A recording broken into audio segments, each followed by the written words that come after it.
Hello, my name is Eric. My call sign is November 0 Uniform India Hotel. And we're outside the shack today, so I can tell you about planning for a DXpedition. In this case, for a receive-only DXpedition. Now there are some ham radio operators that do DXpeditions to work DX from different areas. But this is about receiving DX. The first thing you want to do is select a place away from AM or FM radio transmitter sites to do this kind of DXing.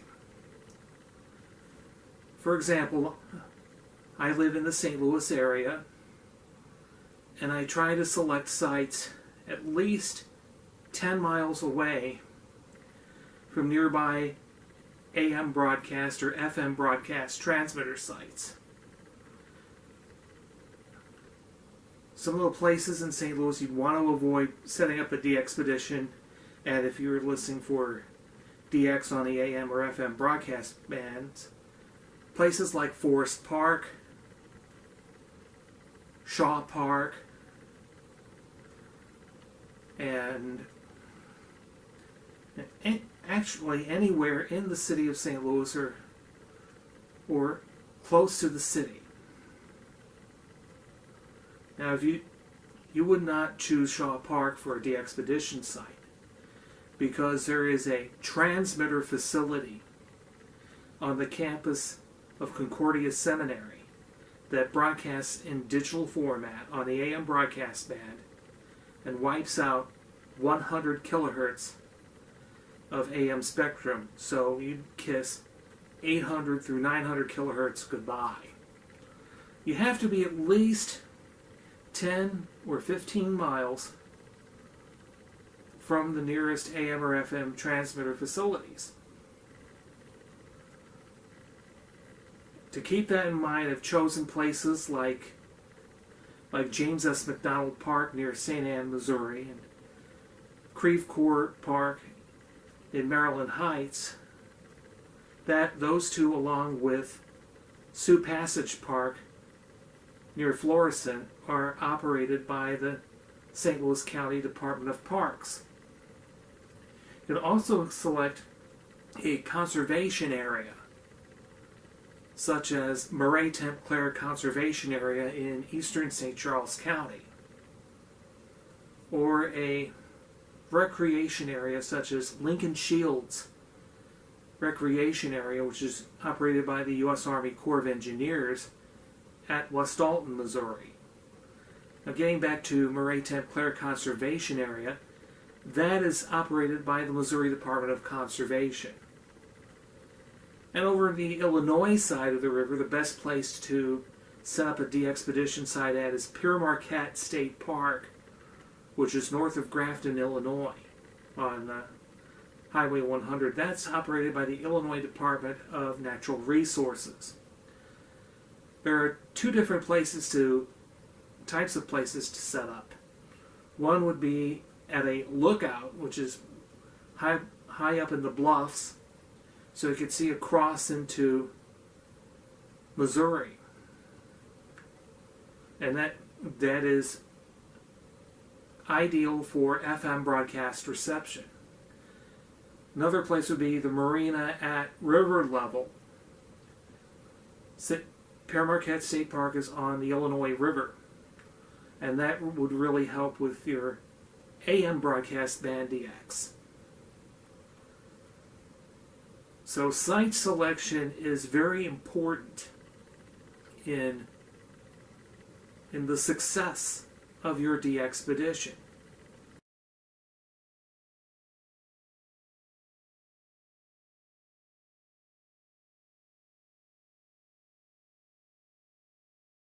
Now, the next thing you need to take along for your DXpedition is a number of books that deal with broadcast band DXing, and which the best thing would include station listings. First, The most important thing you got to have is a logbook, which you can write down your logs like so. And for this logbook, I have listed all the stations I've logged on the DXpeditions I've been on.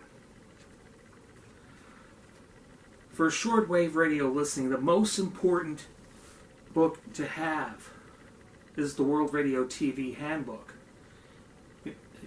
It's also important to have the updaters to this book with you. And those can be found on the World Radio TV Handbook website at wrth.com. Now, if you're interested in DXing the utility bands on shortwave, especially single sideband aviation weather broadcast, the Klingenfuss Guide to Utility Radio Stations is very important to have. It lists all the frequencies for the aviation and marine weather forecasts that are broadcast in single sideband. And they come from sources like the U.S. Coast Guard and the Royal Canadian Air Force. Now this has all sorts of listings for utility stations. If you are an AM broadcast band DXer, this is the book to take along. The National Radio Club AM Radio Log. This is in a loose leaf format, so you can put it into a binder like this one. And it lists all the AM radio stations in the United States and Canada. If you're looking for international AM stations, this is the book to have.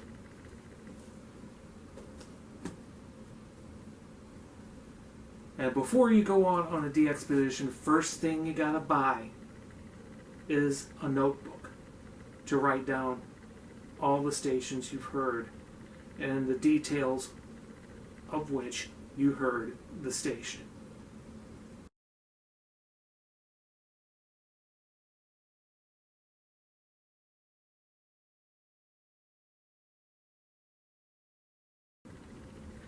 Now the next thing you want to consider when you're taking a radio for DXpedition is the size of the radio. For a receive-only DXpedition, a portable radio would do just as good, or very good. For AM broadcast band DX, I take along this General Electric Super Radio 3. Now this was the version of the Super Radio that was in production during the 1990s. I bought this one in 1994. And it is a very good AM broadcast band receiver. Now you can get the successor receiver, the C-Crane CC Radio series, at your favorite shortwave supply store like Ham Radio Outlet or R&L Electronics or Ham Radio Outlet. Now a lot of receivers are getting lighter. For a shortwave DX, I take along this particular radio. This is a Texan PL600. It not only has shortwave but also long wave, AM broadcast, FM broadcast, and also has the ham bands in it.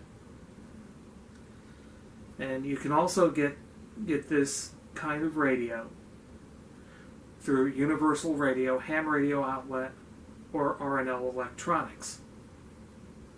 It's very lightweight, and it has a place where you can get hooked up an external antenna. You require a 1/8 inch stereo plug.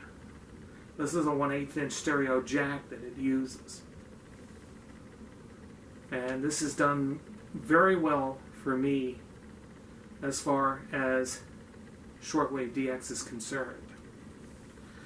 Let's say you want to keep in touch with your fellow hams and make a call on some of the repeaters. If you are a licensed ham radio operator, technician class or higher, don't forget to take your handheld transceiver. This is a Yaesu VX5R, which also has a shortwave receive capability, also receives the AM broadcast band and FM broadcast band. And I've used this as a backup to the Texan.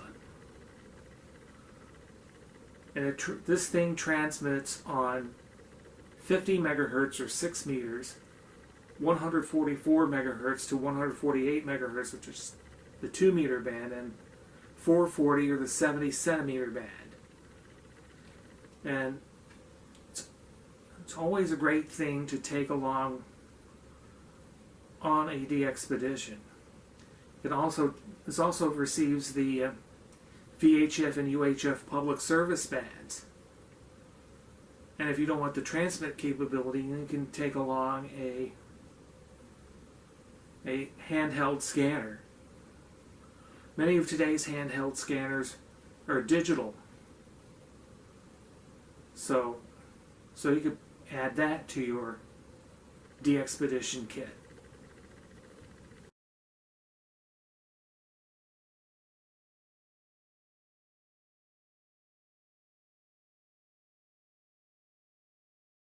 The next thing you got to think about when you're preparing it for a DXpedition is what type of antenna would you take for a shortwave reception? Well, a lot of today's shortwave receivers, especially the small ones, come with an antenna like this. This came with my Texan PL600. It can stretch out to about 23 feet in length. And you can, this clip means you can clip it to the antenna on your car if you got one of those vertical antennas that come up from the front or back of your vehicle. You can also attach it to part of your roof or to the hood of your car, and this gets pretty good results. I used this on my first 2 DXpeditions in November and December of 2018. Now this is one I've used on DXpedition since May of 2019. This is a homebrew roll-up long wire antenna. This is about 30 feet long. The mast clamp came from an old television antenna. The clip in which I hook it to part of the car, like the back of a car seat, or to a mast that I set up at against the sliding door of a minivan. This came from a fan that I bought. And this is the JTCE4, which is built by Jetstream. It's a center insulator, and you can notice the jack is a PL259 or SO239. And this antenna can be configured to go straight between 2 masts, or as a sloper, or a vertical. And I've used this in all 3 configurations on my DXpeditions. I made this myself out of copper wire, center insulator, and these are wire insulators. I bought the wire at a ham fest, the insulators and center insulator came from Universal Radio in suburban Columbus, Ohio. What about cable to feed your antenna to your radio? Well, this is what I use. This is RG6QS, it's quad shield. And you can use this for video, but it's also good to use for shortwave broadcasts. And this is the 1/8 inch mono pin. The 1/8 inch stereo jack. We can also take a 1/8 inch mono jack. That goes to the PL600, and this one is a PL259 or SO239 plug to go to the antenna. And I've had plenty of success with this. So this is about 12 feet in length, and that's, if you have your antenna taller, you might want to use a 25-foot length of RG6QS. You can also use RG58 for this purpose, or RG8X for use on the shortwave bands. Now, a long wire can also be used to pull in distant FM stations. So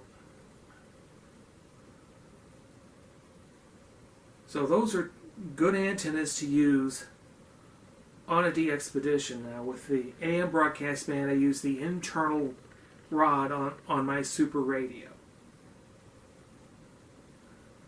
So you can buy the stuff to make the antenna yourself, or you can buy an antenna already made for shortwave from your favorite radio supply house.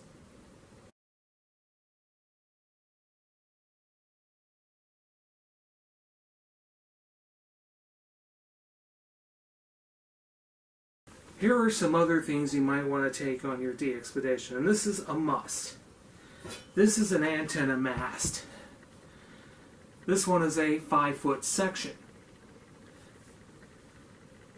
And you should have a minimum of 3 of these 5-foot sections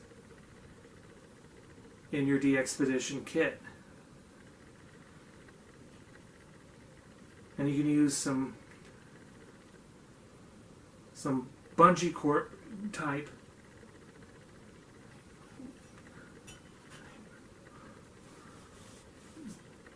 stuff to tie the antenna to a sliding van door, or to a sign like a bike route sign or a handicap parking space sign.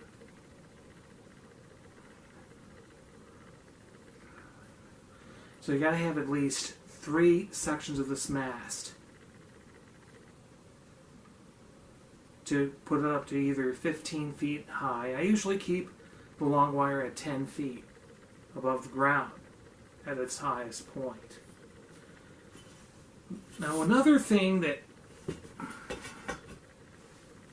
is an important piece of equipment is the power inverter, which you can plug into the cigarette lighter outlet of your car. And you can charge a handheld transceiver with a battery for your camera. And I've used this to charge up the HT.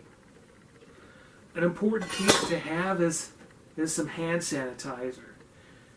Got to have that in case you bring a lunch, like a sandwich, some vegetables, and a few sodas. So this is very good to have on your DXpedition.